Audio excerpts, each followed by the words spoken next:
안녕하세요. 에피소드 7 허영을 버립시다 이런 주제로 말씀을 드리겠습니다.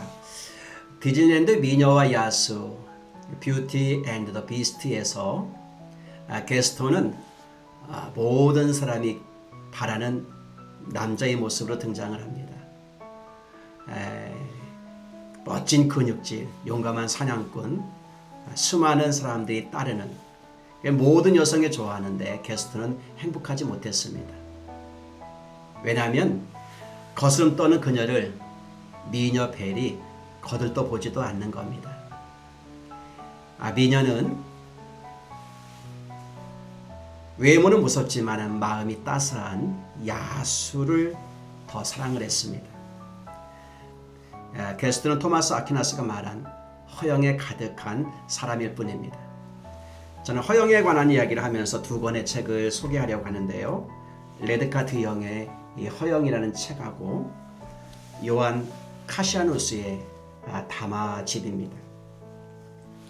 원로 수도사 비펜이 말했습니다. 오랫동안 기도와 덕을 닦은 수도사들도 두 가지를 극복할 수 있으면 모든 것에서 자유할 수 있습니다. 그것은 육체적인 안일과 허영심입니다. 라고 말을 했습니다.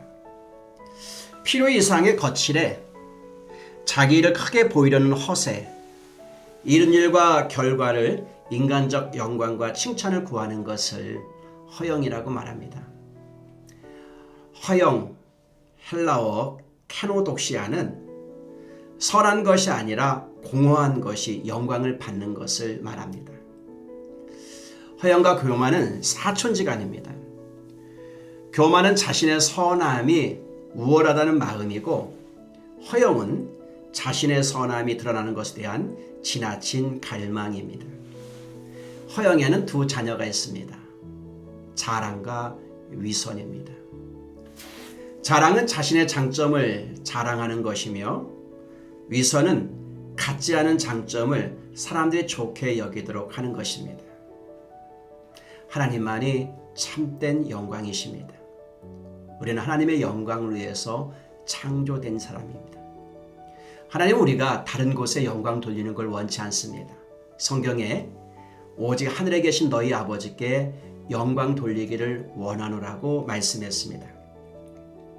로마인들은 자기 이름이 위대하며 남들의 마음과 생각 속에 불면의 존재로 남기를 원했다고 합니다. 이런 영광을 위해서 살며 이런 영광을 위해서 죽었다고 하지요. 누구나 자신의 능력이 인정받기를 원합니다. 예수님은 사람에게 보이려고 그들 앞에서 너희 의를 행하지 않도록 주의하라고 말씀했습니다. 우리의 은밀한 곳에는 허영이 도사리고 있습니다. 아름답고 매력적인 마틸드 루아첼은 야망과 달리 하급 공무원의 아내가 되어 살아갑니다. 하급 계층에 속하면서 의식과 감각은 늘 상류층을 동양하게 됐는데 그런 아내에게 남편은 장관이 개최하는 연애 초대장을 건네줍니다. 그리고 그곳에 갈 드레스를 사줄 돈까지요. 하지만 그녀의 목에 걸칠 목걸이가 없었습니다.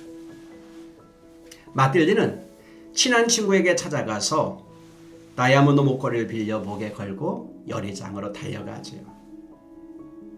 연회장에서 모든 사람의 주목받는 마틸드였습니다.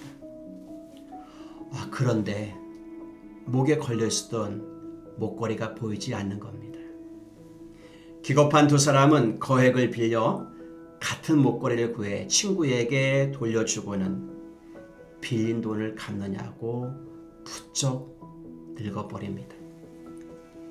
10년 만에 목걸이에 있었던 사연을 털어놓자 친구는 경악하며 그 목걸이가 가짜였다고 얘기하는 겁니다. 오, 불쌍한 마틸드, 왜 진작 말해주지 않았니?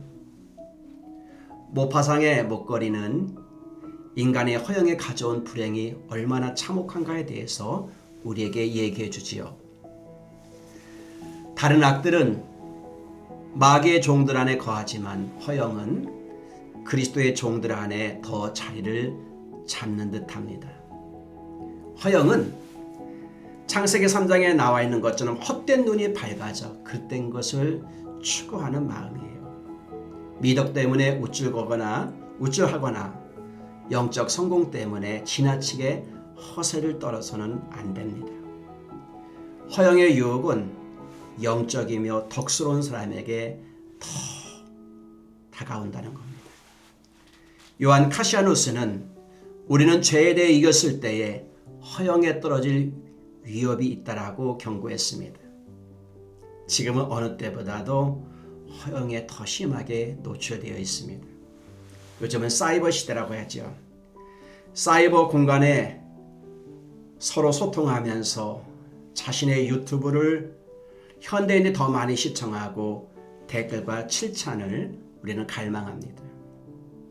칭찬으로 마음에 부풀어 있다가 얻지 못하면 심한 침체와 우울증에 빠지는 일도 있습니다. 허영에 빠지면 자기를 늘 감추고 허세에 시달릴 때가 많습니다. 이사야 55장 7절에 허영에 들뜬 자는 생각을 고쳐라 라고 말씀하였고, 갈라디아서 5장 26절에서도 헛된 영광을 구하여 서로 노엽게 하거나 서로 투기하지 말지니라고 말씀하였는데, 사실 예수님의 제자들도 허영을 추구하다가 제자 공동체가 어려움에 처한 적도 있었던 겁니다.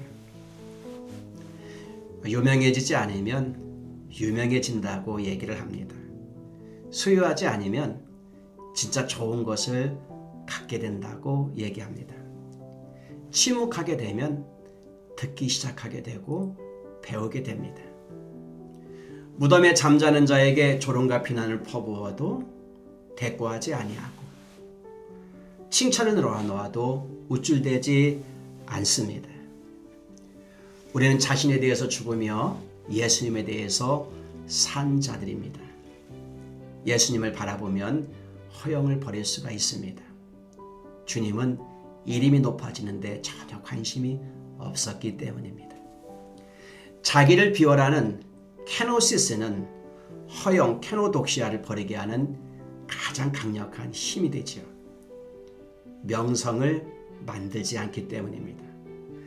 자신을 다른 사람들과 똑같이 여기는 것이 겸손이고, 이런 모습을 계속 유지하는 것이 영적 성숙이고 허영을 버리는 좋은 길이라는 겁니다. 그리고 모두와 더불어서 함께 갈 수 있습니다. 여러분, 예수님 안에서 행복하십시오. 감사합니다.